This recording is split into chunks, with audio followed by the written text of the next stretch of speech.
Today we're going to be looking at Victor Wembanyama's game and a few landing spots that I think could be really beneficial to his development. At this point in the season, I think it's pretty safe to say that most people know who Victor Wembanyama is, but it's still nearly impossible to be able to determine just how good he could be at the NBA level. Some people think that Victor Wembanyama may be the best draft prospect that we've ever seen. I still have LeBron James ahead of him, but it doesn't mean that I just dismiss that opinion. To break down Wembanyama's game, I'd first like to start on the offensive end. Wembanyama's size alone makes him really special as a prospect, but that's honestly just the tip of the iceberg.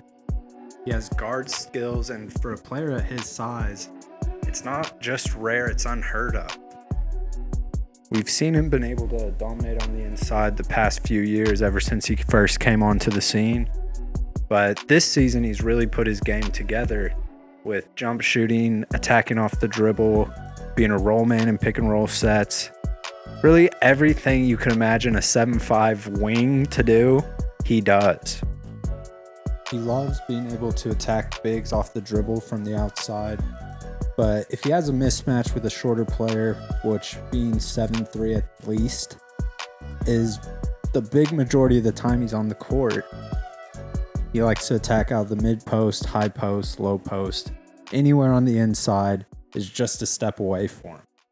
He hasn't really been able to show much with passing, but I don't think that's something you need to ask him to do. Being that big and that skilled, you need to be able to put the team on your back and make plays. And so far this season, he's done nothing but that. He's really just been unstoppable. I've been really impressed this season with his ability to navigate pick and rolls as the ball handler, whether that's finding his teammate rolling or popping outside, or just keeping it for himself, using the defensive leverage to make a shot for himself or attacking the rim.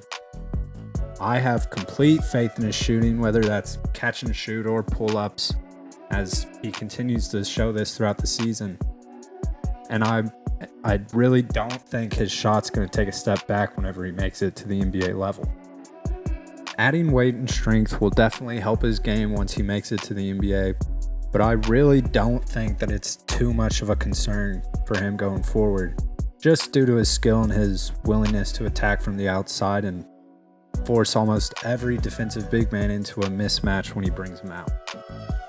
Even if his shot creation and shot making ability isn't that great, or at least as great as people are expecting it to be at the NBA level, I'm still very confident in him becoming an all-time play finisher on the inside at a bare minimum. Moving on to Wembanyama's defense, is it crazy to think that the ceiling on the defensive end may be higher than his ceiling on the offensive end? Being able to step into the NBA as one of the longest shot blockers in the league, I don't think it's going to take him much time at all to figure out how to be impactful. He does have decent feet to be able to guard smaller players on the perimeter, but his length really gives him the benefit of the doubt and really doesn't force him to close out super strong just because he's still able to challenge jump shots regardless of where they're being taken from, just solely based on his length and his ability to get off the court. I do think that he needs to improve a little bit about switching on to guarding smaller players, but that's something that every big man struggles with and definitely something that he'll be able to improve on.